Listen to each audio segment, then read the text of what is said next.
You know, it's funny, you look at ancient biblical texts behind museum glass, and they feel incredibly safe, like clean, right, distant. Oh, absolutely. They feel totally detached from reality. Right.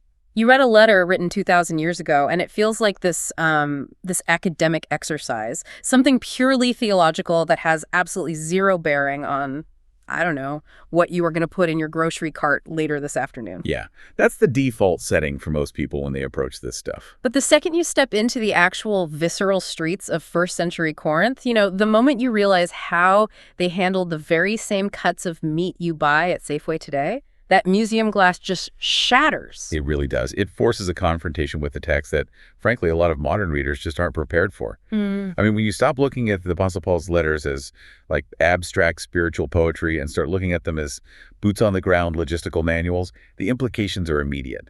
And that is exactly what you are going to experience today in this deep dive. This whole exploration actually started from a brilliantly specific question raised by a viewer on a recent Sister video. Right. Yeah, I remember that one. Yeah, so the viewer asked, can you eat meat sacrificed to idols, and does Paul say yes? And it sounds like a niche historical trivia question, right? But it's actually a trapdoor into a massive paradigm-shifting reality about first century history, biblical law, and, well, in your own dinner table. It's a huge trapdoor.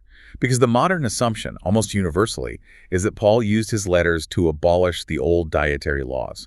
Like the narrative is that he essentially authorized the eating of pagan sacrifices just to show that believers were no longer bound by outdated restrictions. Right, like a permission slip to just eat whatever. Exactly. But a high-resolution look at the first century Roman context, combined with, original Greek and Hebrew linguistics, it tells a completely different story. Paul wasn't writing a theological loophole for lawlessness. He was actually writing a highly technical survival guide. A survival guide. I absolutely love that framing. Because if you think about it, if you are a first century believer living in the diaspora, meaning you are scattered among the nations, far from Jerusalem, just completely surrounded by a pagan culture, you still have to eat. Yeah, you still have to feed your family. That doesn't go away. Right. But every aspect of civic life is tied up in idol worship. So how do you navigate that without compromising your covenant? To figure out the survival guide, let's pull up that physical map of Corinth. If you were walking down the street in that ancient city, you weren't just wandering around aimlessly. No, not at all. You were navigating distinct legal zones. Yeah. So 1 Corinthians chapters 8 through 10, they're actually addressing two very specific geographically and legally distinct zones. And the first one is called the Idolion. Okay, the Idolion. Yeah, this is the pagan temple complex. And a Roman temple wasn't just like a quiet building where people went to pray on the weekend, right? It was the absolute center of the city's economy. Oh, it was an industrial powerhouse. I mean, the Idolion was the zone of active sacrifice. This is where the ritual slaughter actually took place. Yeah. The priests operated as butchers. Wow, okay. And the meat processed in this specific zone was legally and spiritually categorized using a very precise Greek term. It's called It's Right. And that translates directly to meat actively offered to an idol. So it's not just a cut of beef at that point. It has like a spiritual watermark on it. Exactly. It has a binding contractual status. And regarding the Idolion, Paul's verdict is an absolute hard stop, like no compromise. He tells the Corinthians in chapter 10, verse 21, that you cannot partake in the table of the Lord and the table of demons. Man, that is strong language. It is, because he views eating in the temple precinct not as, just getting a cheap meal, but as a covenantal act. Yeah. It is a literal signing of contract with the entity behind the idol. That makes total sense. You don't walk into the temple of Apollo, sit down at the altar, eat the barbecue, and pretend you're just there for the food. I mean, it's a hard boundary. But, and here is the big question, if all the slaughtering is happening at the temples, how does anyone get a steak without signing a contract with a demon? And that is exactly where the second zone comes in. The second zone is called the Macellum. The Macellum. Yeah, so think of this as the ancient equivalent of an open-air grocery store or like a commercial wheat market. Mm-hmm. It was entirely separate from the temple grounds. So once the priests at the Idolion had taken their portion, the massive surplus of meat was carted down the street to the Macellum to be sold for profit. Okay, so here's where the logistics get fascinating. When that meat crosses the threshold from the temple into the commercial market, its status actually changes. Yes. Instantly. It goes from being a religious artifact that Idolion to being a commercial commodity. It becomes market neutral. And the Hebrew concept for this is chilin, which basically means common everyday food. Exactly, chilling. And so Paul tells the believers they can eat whatever is sold in the meat market without raising questions of conscience. He is leaning heavily on that transition to chillin. Right. In the Macellum, the transaction is no longer between a worshiper and a deity. It is strictly between a consumer and a butcher. Right. Paul is authorizing a logistical maneuver for survival. He is basically saying, hey, when you are in the commercial zone, treat the meat as a commercial product. So it's like me going to a local butcher shop today. I walk in, I ask for a pound of ground chuck. I am not interrogating the teenager behind the counter about his personal religious beliefs. Right, you're not conducting an interview. No, I'm not asking if the slaughterhouse manager said a prayer over the cow before it was processed. I am treating the meat as a totally neutral commodity. That is the exact functional equivalent. You are participating in commerce, not a cultic ritual. But hold on, let's push back on this a little bit. Right. Because if Paul is telling them to just treat market meat as common, how on earth does that square with the foundational laws of the Old Testament? Because if you read the Torah, you get this very clear picture that slaughtering an animal isn't just a casual thing. I mean, it requires a priest, a tabernacle, an altar. The blood has to be handled in a highly specific, ritualized way. So how did Paul, who was a Pharisee of Pharisees, justify looking at his congregation and saying, yeah, just buy the common market meat from the pagan butcher. It's fine. It's a great question. And to understand Paul's legal justification, you really have to dig into a profound legal precedent set deep in the Torah. Paul wasn't just making this up on the fly. He was pulling from what is often referred to as the distance clause. The distance clause. That sounds like a loophole buried on page 40 of a modern legal contract or something. Right, it does sound like that. But the jurisdiction for this is found in Deuteronomy chapter 12, verses 15 through 22. So Yahweh is establishing the rules for when the Israelites finally enter the promised land and spread out, because they wouldn't all be living within walking distance of the central tabernacle or temple. Right, they're going to be scattered all over the land. Exactly. So a provision was made. Yahweh authorized common slaughter, again, leaning on that concept of shulin in the gates of their own cities. This was specifically for when the people were physically too far from the temple altar to make the trip. Because, I mean, if you live 100 miles away, you can't realistically pack up your family and drag a cow across the desert to Jerusalem every time you want to have a barbecue. The logistics of that would completely destroy the nation's agricultural economy. Exactly. The distance made centralized slaughter impossible for daily sustenance. So the distance clause permitted them to slaughter clean animals for food at home without a priest.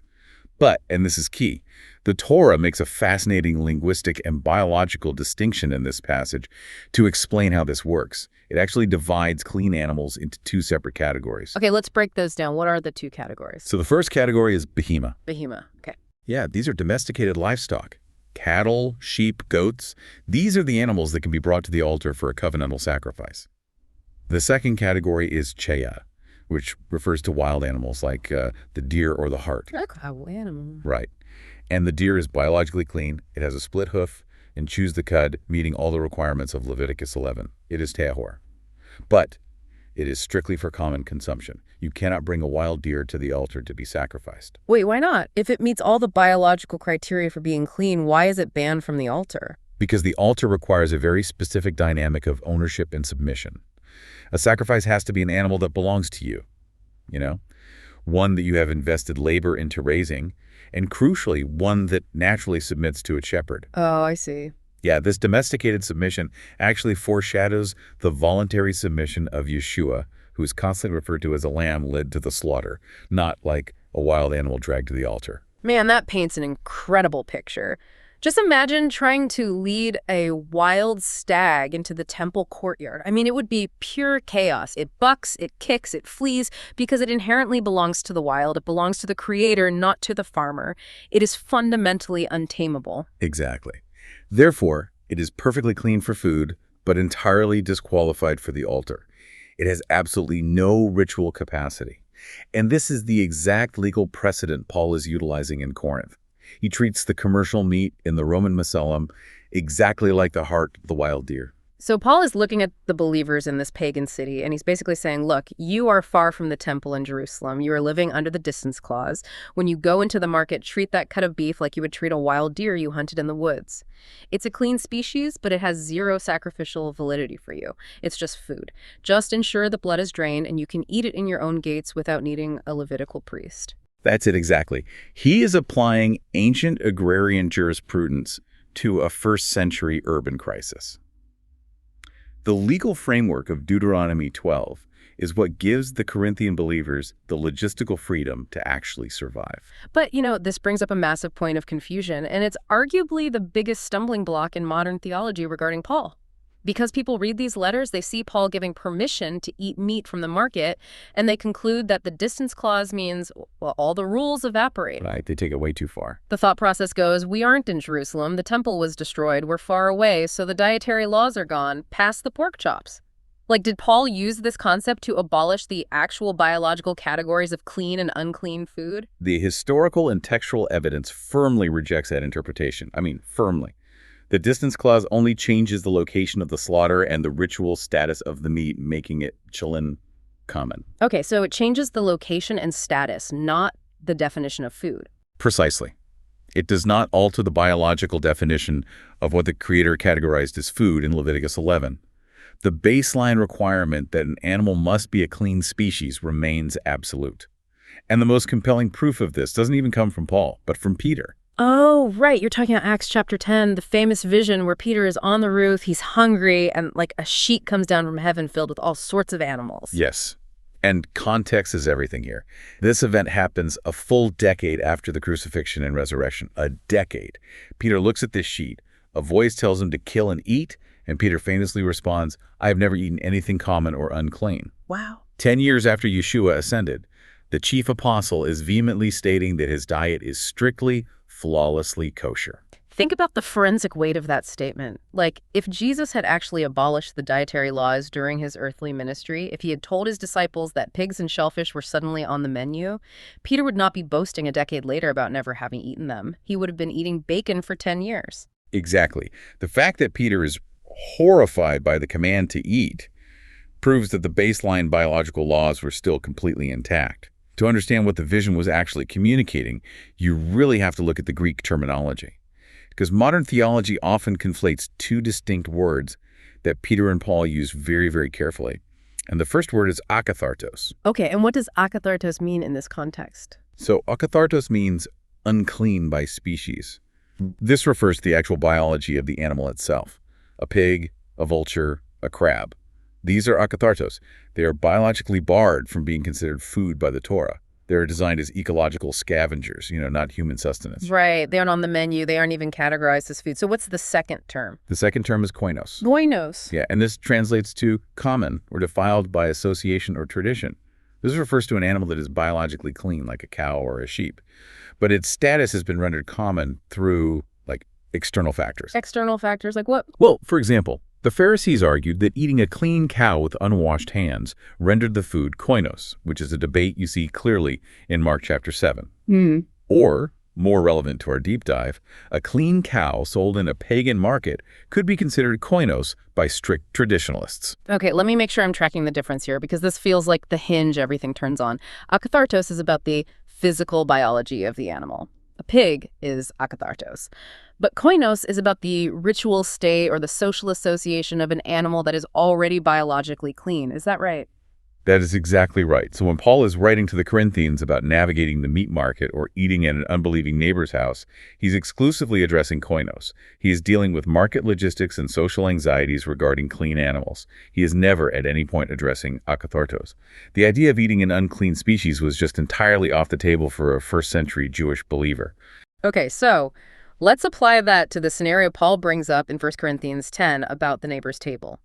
Because Paul tells the believers that if an unbeliever invites them to dinner, they should go and eat whatever is set before them without asking questions for conscience's sake. Right, and the context here is absolutely critical.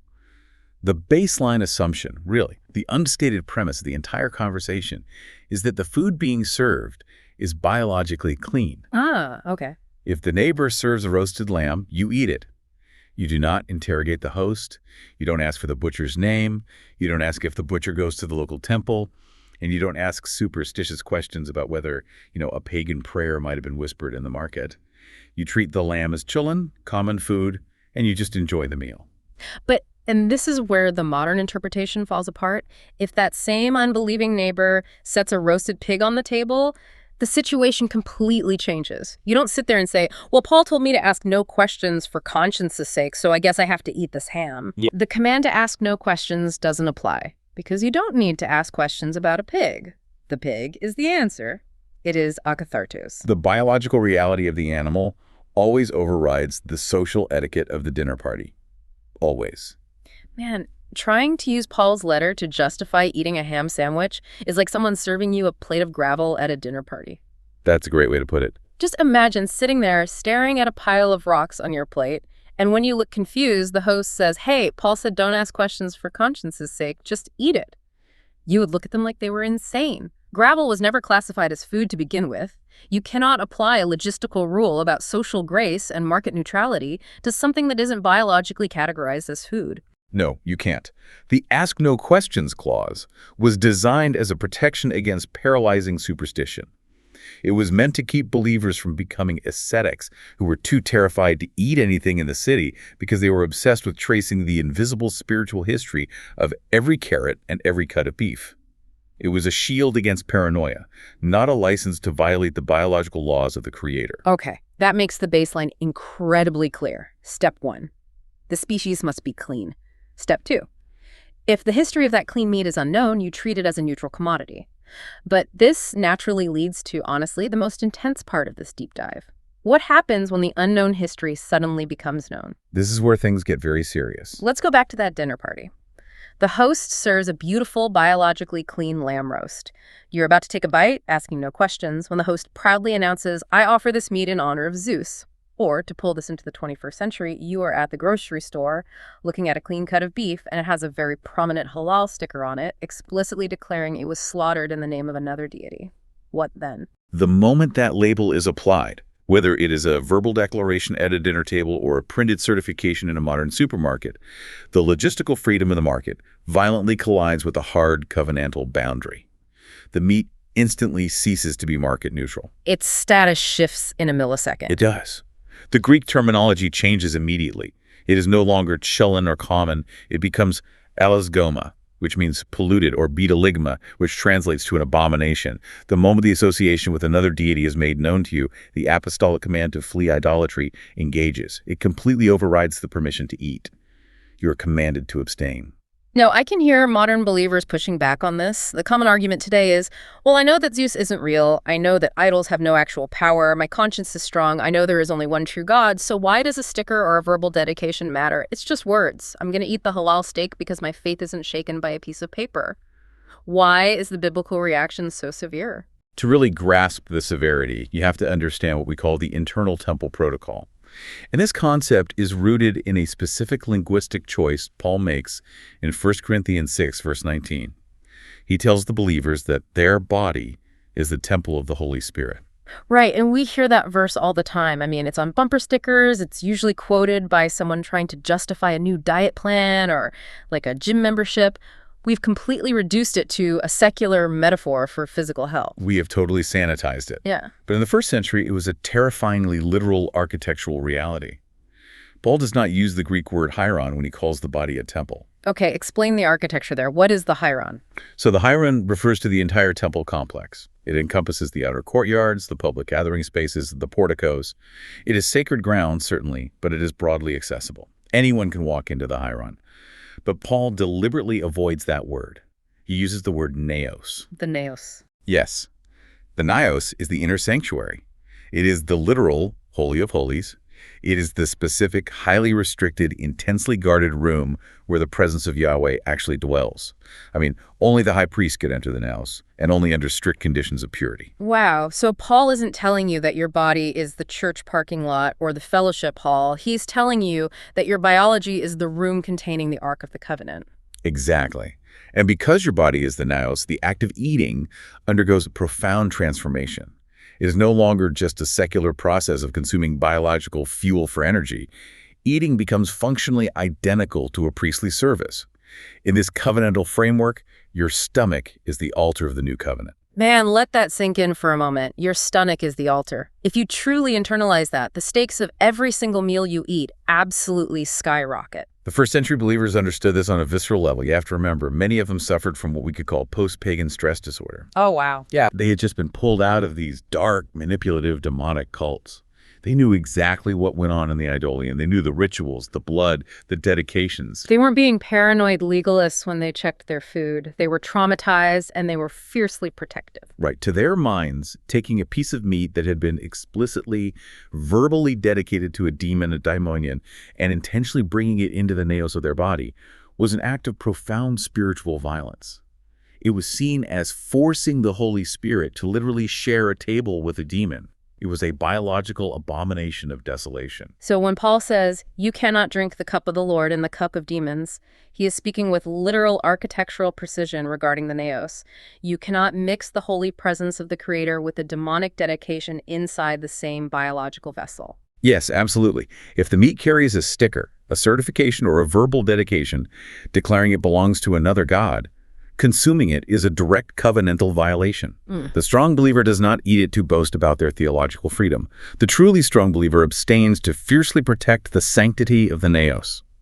This completely upends how we look at the grocery store. I mean, if we take this historical research seriously, we are no longer just looking for the best price per pound, but this presents a massive practical crisis for us today. Let's trace the logic. You go to the store. You avoid the pork, so you are fulfilling the baseline of a clean species. Right. You avoid anything with a halal sticker, so you're avoiding the known idol dedication. You pick up a completely normal, market-neutral commercial steak. According to the depths of this ancient standard, you still have a massive systemic problem, don't you? You have a profound problem. And this is where the ancient text demands immediate practical application in the modern world. Even if the meat is a clean species, and even if it has no idolatrous dedication, there is a fundamental creation ordinance that the entire modern industrial food system systematically violates. We have to talk about the blood, don't we? We do. The absolute non-negotiable baseline of biblical food law centers on blood. And this isn't just a Moses thing. This ordinance extends all the way back to Adam. It is formalized as a global covenant with Noah in Genesis 9, and it is explicitly, forcefully repeated as an absolute mandate for all believers from the nations in the apostolic decree of Acts 15. And the command is simple, right? Very simple, but absolute. The life is in the blood, and the blood must not be eaten. It must be poured out onto the earth. Now, people are going to hear that and think, okay, but I don't drink blood. I buy my meat at the supermarket, and it comes in a nice, clean package. The slaughterhouse drains the blood, right? Why is a regular industrial steak a covenantal problem? It all comes down to the actual mechanics of industrial processing. The modern system prioritizes two things above all else: speed of the processing line and the physical safety of the workers. And to achieve this, industrial slaughterhouses almost universally use a device called a captive bolt gun to stun the animal before slaughter. So the bolt gun fires a metal rod into the animal's skull, causing immediate, irreversible brain death. Yes, the animal's brain dead, but crucially, this traumatic injury often causes the animal's heart to stop beating prematurely. So by the time the animal is hoisted up and its throat is finally cut, the cardiovascular system is no longer functioning. So the pump is turned off. The pump is off. And if the heart is not vigorously beating to actively push the blood out of the vascular system, the blood cannot be evacuated. It becomes trapped deep within the capillaries and the muscle tissue of the animal. Wow, so the blood is just trapped in the meat itself. Exactly. And this biological reality leans heavily into the biblical definition of niktos. Niktos is the Greek term for strangled or smothered meat. And if you read the apostolic decree in Acts 15, abstaining from things strangled is one of the four core, non-negotiable commands given to Gentile believers. Modern industrial meat, by the very nature of its processing method, directly violates that decree. And we just traveled from the chaotic meat markets of ancient Corinth straight into the sterilized, mechanized floor of a modern industrial slaughterhouse. And the conclusion is that the modern system is fundamentally broken from a biblical perspective. So what do you do if you want to honor the naos? What are the actual on-the-ground workarounds? Well, there's a historical workaround often referred to as the salting protocol. This was essentially a pharisaic fail-safe. If you are entirely reliant on the modern Macellum, the retail grocery store, and you have absolutely no other options, you can purchase the commercially processed meat, take it home, coat it heavily in kosher salt, and let it rest on an inclined board. Ah, okay. So the salt acts as a desiccant. It pulls the moisture and the remaining trapped capillary blood out of the tissue. Right, draws out as much as humanly possible. By executing the salting protocol, you are actively fulfilling the heart intent of the law. You are demonstrating your desire to remove the blood before bringing that food into the altar of your body. But let's be honest about what the salting protocol actually is. It is a Band-Aid. It is treating the symptom of a broken system. It doesn't fix the underlying reality that the animal was slaughtered incorrectly with a stopped heart to begin with. No, it doesn't. It is a survival tactic, much like Paul's advice in Corinth. But there is a better way, a way that moves beyond mere survival. This is what we refer to as the more Uriah narrative. The more Uriah narrative, this is the blueprint for how a modern believer transitions from being a passive, compromised consumer to an active, covenantal steward, right? Exactly. The narrative explores how you completely bypass the compromised industrial system. You bypass the halal stickers, you bypass the bolt gun blood trapping, and you bypass the unknown history of market meat altogether. The goal here is slaughter integrity. Slaughter integrity. But that requires taking complete control of the chain of custody of your food. How does a normal person actually achieve that? Well, the narrative details believers making a radical shift. Instead of buying packages of anonymous meat, they transition to raising their own private livestock, chickens, goats, maybe a steer if they have the land. And if raising an animal isn't agriculturally possible, the alternative is buying a live animal outright at a local community agricultural auction. Okay, so you go to the county auction, you buy a live steer, then what? I mean, you can't just put a cow in the back of your Honda Civic. No, you definitely can't. You coordinate with a private, custom butcher. You hire them to process the animal, but under your specific, explicit instructions. You ensure a clean, biblical kill. The throat must be cut cleanly while the animal is fully conscious, without the use of a bolt gun. Because the animal is conscious, the brain is intact, and the heart continues to beat furiously, operating as a massive biological pump. Exactly. The heart naturally pumps the lifeblood completely out of the body and back into the earth, executing the command of Deuteronomy exactly as written. By taking this level of control, you entirely bypass the table of devils. You know exactly what that animal was fed, you know precisely how it died, and you know for a fact that the blood was poured out. See, I can hear the objections already. People listening to this are thinking, that sounds incredibly holy. It sounds like a beautiful return to ancient agrarian roots, but it is completely impossible for me. I live in a subdivision. I have a tiny backyard. I can't afford to buy an entire cow, and I don't have a walk-in freezer to store it. It just sounds like an economic impossibility. And the initial reaction is almost always sticker shock. But when you break down the actual economic data, that objection crumbles. Yes, buying a live steer at auction and paying a custom butcher is a significant upfront lump sum cost. However, the narrative emphasizes the concept of the half cow or a quarter cow split. If you take that upfront cost and split it among 3, 4, or 5 other families, your actual price per pound for high-quality, biblically processed meat is frequently cheaper than buying equivalent retail cuts at the supermarket. So the barrier isn't actually the currency. The money isn't the problem at all. No, the barrier is logistics. And more importantly, the barrier is community. Yeah, we are lone wolves. We have been conditioned to believe that acquiring food is a solitary, individualistic errand you do at 8 p.m. on a Tuesday. And modern believers have completely lost the tribal, communal infrastructure required to process and share an entire animal. If you look at the ancient world, eating meat was rarely an individual event. It was a communal gathering, a festival, a shared neighborhood responsibility. So the transition to slaughter integrity does a lot more than just put cleaner meat in your freezer. It forces the restoration of community. You cannot accomplish this alone. You have to talk to your neighbors, you have to build trust with other families, you have to pool resources, you have to act like a tribe again. It necessitates a profound shift in perspective. It moves the goalposts of how you interact with the material world.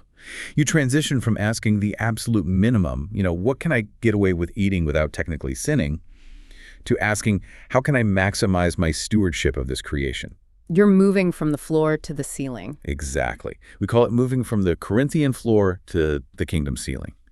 The Corinthian floor is Paul's survival guide. It's asking, what can I get away with in this pagan market just to survive another day?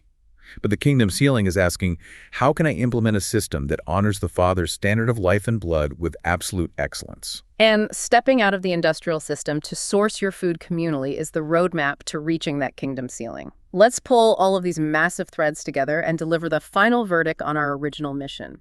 The viewer asked a very simple, incredibly profound question. Can you eat meat sacrificed to idols? And does Paul say yes? Based on the high-resolution synthesis of the historical geography of Corinth, the linguistic differences between akathartos and koinos, and the covenantal jurisprudence of the distance clause, the definitive verdict is negative. A hard no. A hard no. Paul was a strict Torah literalist. He utilized the concept of the Macellum, the open market, as a logistical navigation system for believers stranded in the diaspora. He allowed them to eat clean animals sold commercially without interrogating their past. But there were absolute limits. Absolute limits. Yeah. He never, under any circumstances, authorized the eating of unclean species like pork. He never authorized the consumption of blood. And he absolutely never authorized participating in the demonic Idolion, or eating meat that was known and labeled as an idol sacrifice. The rule is clear. When the unknown history of a product becomes known, the believer must flee to protect the Naos. Paul authorized logistics. He did not authorize lawlessness. He authorized logistics, not lawlessness. Man, that is the perfect encapsulation of this entire deep dive. So let's bring this directly back to you, the listener. If you take the historical reality we've explored today seriously, it changes everything about how you live. You are the guardian of your own Naos. Your biology is the Holy of Holies. That means the choices you make at your kitchen table, the items you drop into your cart at the grocery store, the questions you ask about how your food was processed, they aren't just elements of a new diet plan. They are profound covenantal acts. It completely reframes the mundane necessity of eating into a continuous daily practice of priesthood. Exactly. This deep dive isn't just an abstract history lesson about ancient Greek temples and Hebrew vocabulary. It's a practical roadmap for the restoration of the Commonwealth of Israel, right inside your own home, starting at your own dinner table.